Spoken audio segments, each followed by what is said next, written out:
Assalamualaikum warahmatullahi wabarakatuh. Kami dari kelompok 5 akan membahas mengenai topik gangguan kebahasaan. Baiklah, langsung saja kita mulai. Baik, sebelum kita mulai ke materi, saya akan memperkenalkan anggota kelompok kami terlebih dahulu. Yang pertama ada Astin Gusmiati, kemudian Muhammad Iqbal Nurzaman, lalu ada Miss Nusima JHC, kemudian Muhammad Fauzan, dan yang terakhir ada Ulfa Maksum. Oke, lanjut.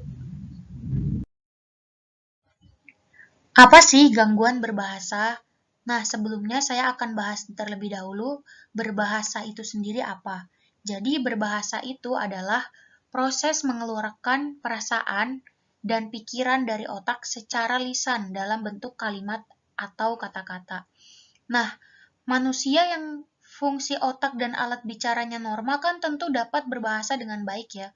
Namun mereka yang memiliki kelainan fungsi otak dan alat bicaranya tentu ada kesulitan nih dalam berbahasa, dalam mengeluarkan pikirannya, mengemukakan pendapatnya. Jadi kemampuan bahasanya terganggu. Kemudian gangguan berbahasa itu sendiri adalah terjadinya gangguan atau keterlambatan pada diri manusia dalam berbicara atau menggunakan bahasa di dalam kehidupannya sehari-hari.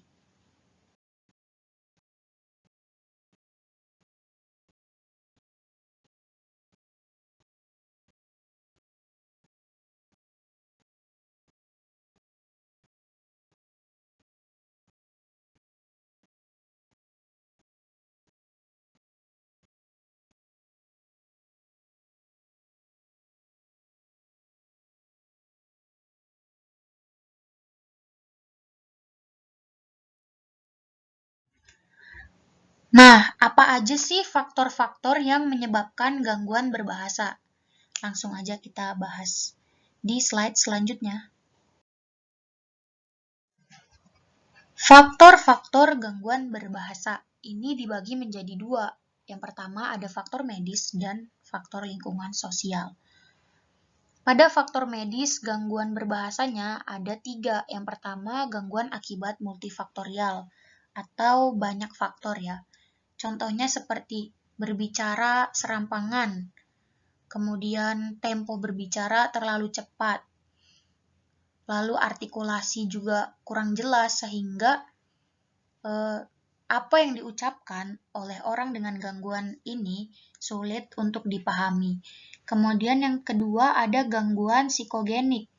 Gangguan psikogenik ini seperti tingkah lakunya berbicaranya itu lebay ya, manja, gagap, terus kemayu, latah, seperti itu.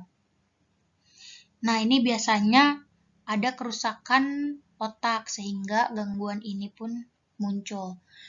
Yang terakhir ada gangguan berpikir atau pikun, sehingga ekspresi verbalnya diwarnai dengan kesukaran menemukan kata-kata yang tepat. Kalimat seringkali diulang-ulang, seperti itu ya.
Terima kasih Saudari Astin yang telah menjelaskan materinya. Sekarang saya akan menjelaskan tentang faktor lingkungan sosial.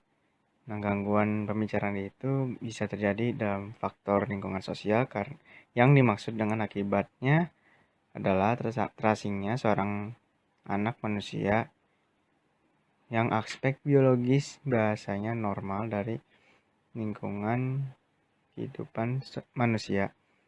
Keterasingannya bisa disebabkan karena diperlakukan dengan sengaja, kayak semacam dijadiin eksperimen gitu, atau bisa juga karena hidup bukan dalam alam lingkungan manusia. Sini contohnya seperti pada film animasi Tarzan ya, yang dimana si Tarzan itu masa kecilnya diterasingkan di sebuah pulau. Nah, orang tuanya nggak tahu entah hilang kemana dan dia dirawat oleh hewan-hewan yang ada di pulau situ. Jadi pada masa dewasanya dia kesulitan untuk berbicara bahasa manusia dan dia yang bisa menggunakan bahasa hewan. Hingga dia bisa belajar bahasa manusia dengan salah satu perempuan yang bernama Jane. Dan sekian dari saya. Sekarang materinya saya dilanjutkan dengan Saudara Iqbal.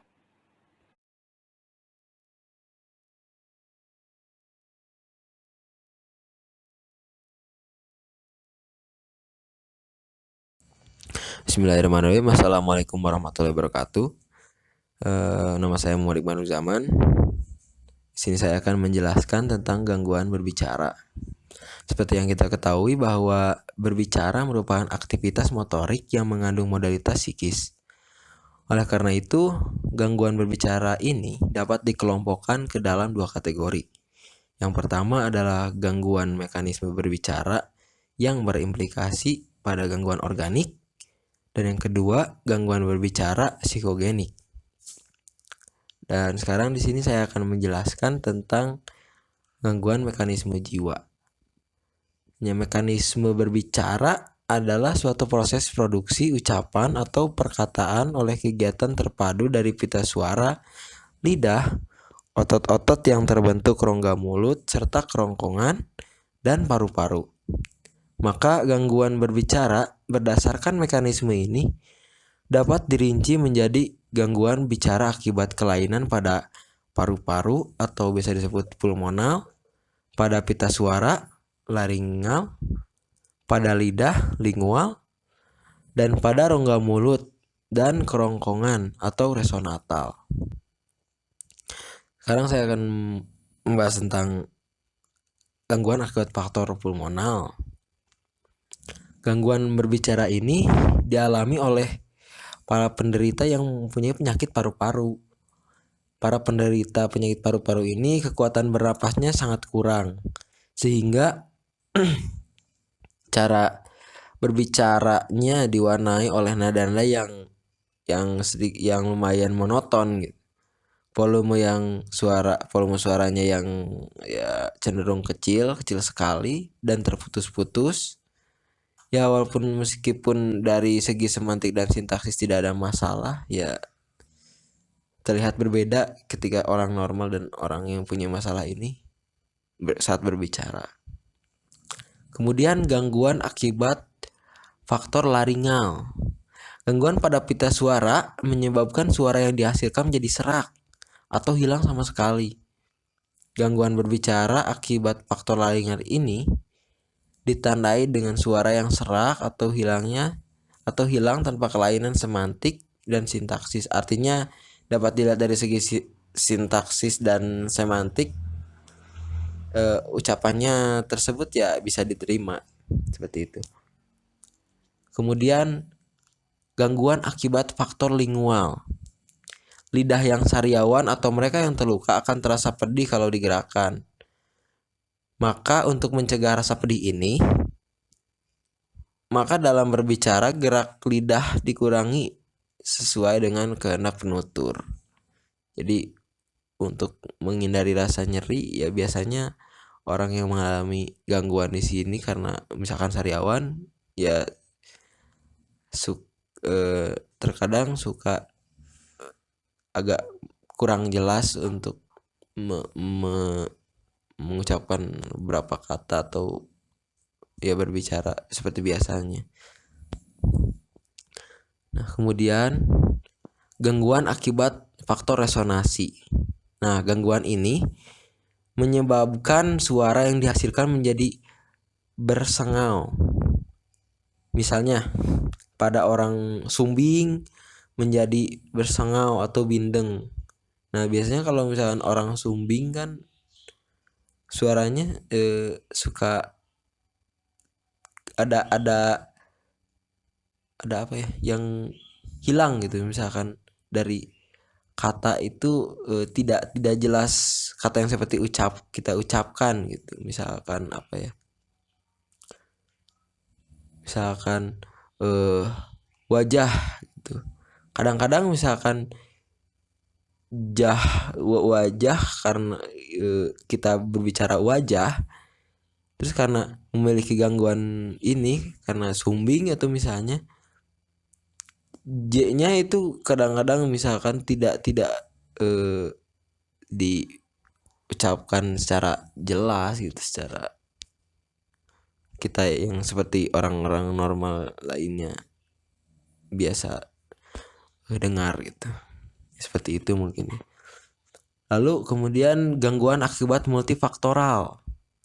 Akibat gangguan multifaktoral atau berbagai faktor bisa menyebabkan terjadinya berbagai gangguan berbicara.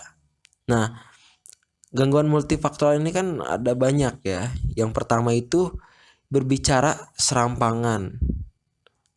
Nah, berbicara serampangan ini atau biasa sebut sembrono ya, adalah berbicara yang cepat sekali gitu, dengan artikulasi yang rusak ditambah dengan menelan sejumlah suku kata sehingga apa yang diucapkan sukar dipahami gitu. Ya, kadang-kadang kita bisa menemui orang yang bicaranya cepat sekali gitu. Kadang-kadang sampai kita juga emang susah mengerti, susah menangkap apa yang diucapkan dia sebelumnya misalnya gitu. Nah, ini mempunyai gangguan ya berbicaranya seperti ini gitu. Kemudian berbicara propulsif. Gangguan berbicara propulsif ini biasanya terdapat pada para penderita penyakit Parkinson atau kerusakan pada otak yang menyebabkan otot menjadi gemetar, kaku, dan lemah. Hal ini akan mempengaruhi proses artikulasi karena elastisitas otot lidah, otot wajah, dan pita suara sebagian besar lenyap. Nah, gangguan propulsif ini seperti ini ya. Kemudian berbicara mutis. Nah, penderita gangguan mutis ini dapat berbicara yang menderita gangguan mutis ini tidak dapat berbicara sama sekali. Bahkan sebagian dari mereka dianggap bisu. Mutisme ini hanya tidak dapat berbicara atau berkomunikasi secara verbal, tetapi juga tidak dapat berkomunikasi secara visual maupun isyarat, seperti dengan gerak-gerik dan sebagainya. Nah, mutis ini seperti apa ya? Jadi kan mute gitu. Jadi emang tidak bisa berbicara sama sekali. Tapi jika misalkan ciri-cirinya itu tidak dapat berkomunikasi secara visual maupun isyarat, ya mungkin sebenarnya orang tunarungu itu termasuk mungkin ya. Ya mungkin sekian dari saya, mohon maaf bila banyak kesalahan. Wassalamualaikum warahmatullahi wabarakatuh. Selanjutnya, saya, Ulfa Maksum, akan menjelaskan tentang gangguan psikogenik. Selain karena faktor gangguan mekanisme berbicara, sebagaimana yang dijelaskan sebelumnya, ada juga gangguan berbicara disebabkan segi mental atau psikogenik.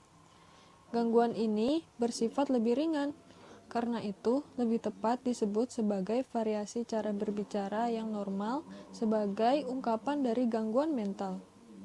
Modalitas mental ini terungkap dari nada, intonasi, intensitas suara, lafal, dan diksi.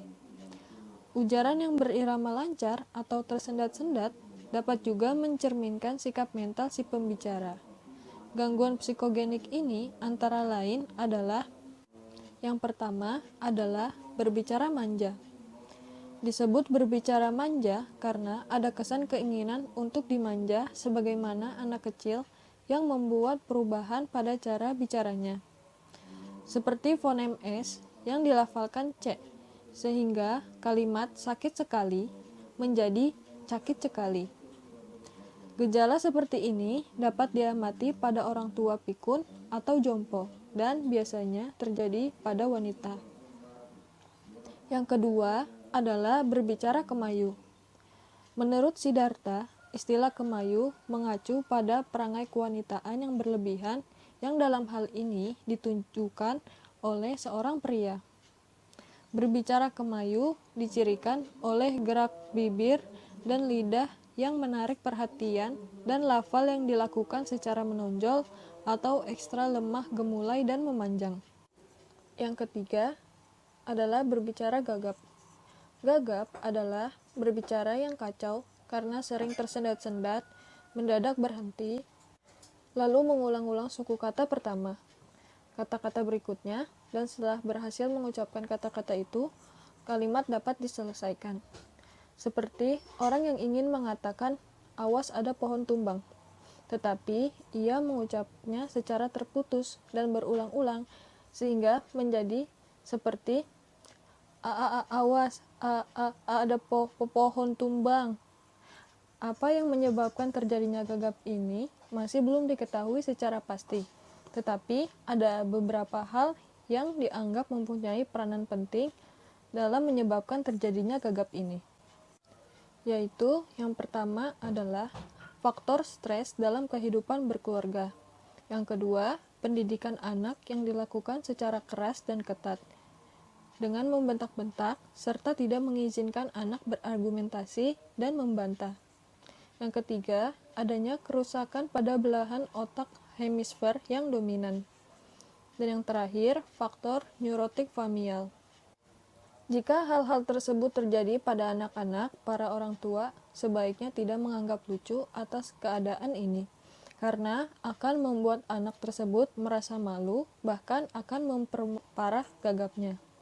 Untuk menghadapi seorang anak yang gagap, ada beberapa hal yang harus Anda lakukan, seperti bersikap sabar dan tenang, menyarankan anak untuk berbicara dengan tenang dan perlahan, jangan menirukannya.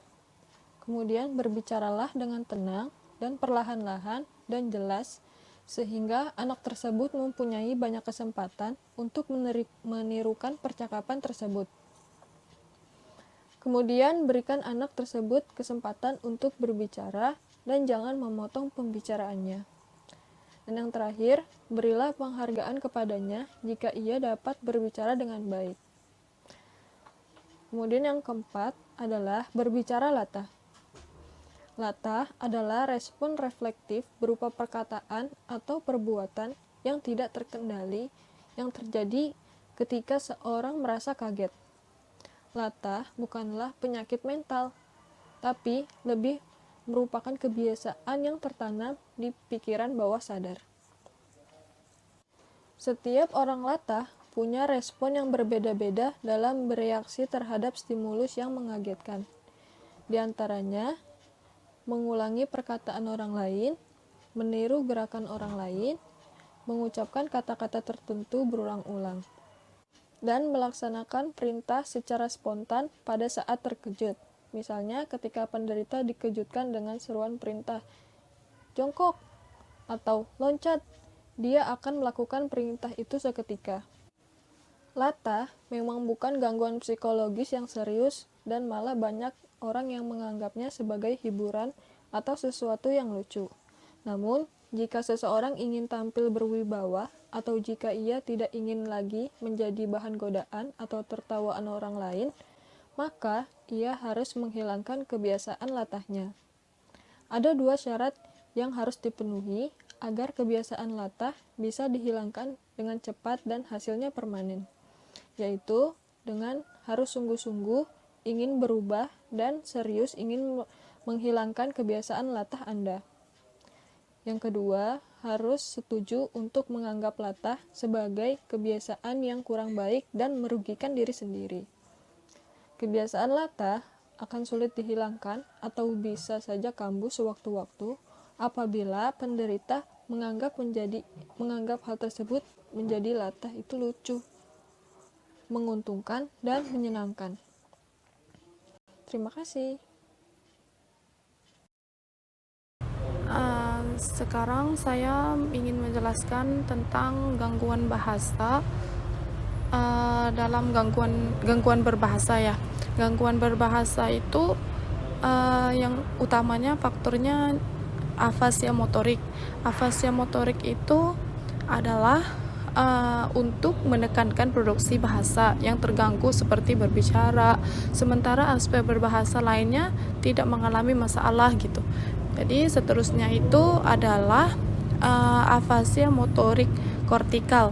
Ya, afasia motorik kortikal itu adalah merupakan gangguan yang disebabkan oleh hilangnya kemampuan untuk mengutarakan isi pikiran dengan perkataan. Artinya, penderitaan hanya bisa menyampaikan isi pikirannya dengan gunakan ekspresi visual berupa tulisan atau isyarat. Ya, seterusnya itu afasia motorik subkortikal ya. Afasia motorik subkortikal itu yang berarti terjadi akibat posterior di otak, sehingga penderitaan hanya bisa mengeluarkan pikiran dengan cara membio atau berceloteh tanpa makna yang jelas gitu. Penderitaan juga hanya bisa penderita juga hanya bisa memahami bahasa baik verbal maupun visual melalui tulisan atau isyarat. Ya, seterusnya itu afasia motorik transkortikal ya. Transkortikal itu artinya gangguan bahasa hampir sama afasia Broca tadi, di mana penderitanya tidak dapat memproduksi ujaran secara spontan gitu. Intinya penderita afasia transkortikal motorik tidak dapat mengatakan apa yang ingin mereka katakan. Mereka tidak bisa membentuk kata-kata gitu. Ya, seterusnya itu pada yang akhir sekali yaitu afasia sensorik ya. Afasia sensorik itu bentuknya seperti juga disebut sebagai afasia French-Nix. Afasia sensorik biasanya melibatkan kerusakan pada isi kiri tengah otak gitu. Jika kita memiliki jenis afasia ini, kita dapat berbicara tetapi kita kesulitan memahami pembicaraan orang lain gitu. Kita bisa berbicara tapi untuk memahami percakapan atau pembicaraan dari orang lain itu bagi kita jadi kesulitan gitu ya. Ya, cukup segitu aja. Dan seterusnya itu slide yang gangguan berpikir ya, yang saya ingin sampaikan juga. Baik, terima kasih. Sekarang saya akan menjelaskan tentang gangguan kebahasaan. Gangguan berpikir juga menjadi salah satu gangguan dalam kebahasaan. Terutamanya pikun ya. Pikun itu sepertinya sebagai kondisi kekurangan daya ingat gitu ya. Ingat-ingat lupa gitu. Kebanyakan pikun ini mengalami oleh orang-orang yang udah pada banyak umur gitu ya, seperti orang tua gitu. Tapi anak-anak juga sepertinya Alzheimer juga sih, ingat lupa gitu. Kadang ingat, senang lupa gitu, pikun ya. Terus seterusnya yaitu social phrenics ya. skizofrenik itu sepertinya gangguan mental terjadi dalam jangka panjang. Gangguan ini menyebabkan penderitaan mengalami halusinasi, delusi, atau waham, kekacauan berpikir, dan berubah perilaku kayak orang gila gitu ya. Kayaknya ya itu sepaham saya ya. Yang seterusnya yaitu depresi. Depresi ini kayak orang-orang yang hilang harapan, kayak gak keyakin diri, jadi muram terus gitu. Kalau depresi juga menjadi gangguan berpikir juga ya. Jadi kita itu gak mau mensosialisasi, jadi kayak diri itu gak ada harga gitu ya. Oke, seterusnya itu gangguan lingkungan sosial. Jadi pada gangguan lingkungan sosial ini juga menjadi faktor sebagai gangguan bahasa juga ya. Sepertinya fobia sosial gitu. Jadi penyakit kecemasan yang ditandai dengan munculnya rasa takut yang kuat dalam situasi-situasi sosial tertentu yang menyebabkan ketekanan serta tidak mampu untuk berfungsi secara normal, dan beberapa bagian kehidupan yang dijalani penderita. Kayak kita itu jadi takut gitu ya, apa mau bicara takut, mau apa takut gitu, karena takutnya kesalahan, takut akan dibully gitu ya. Ya segitu saja sih dari saya. Terima kasih.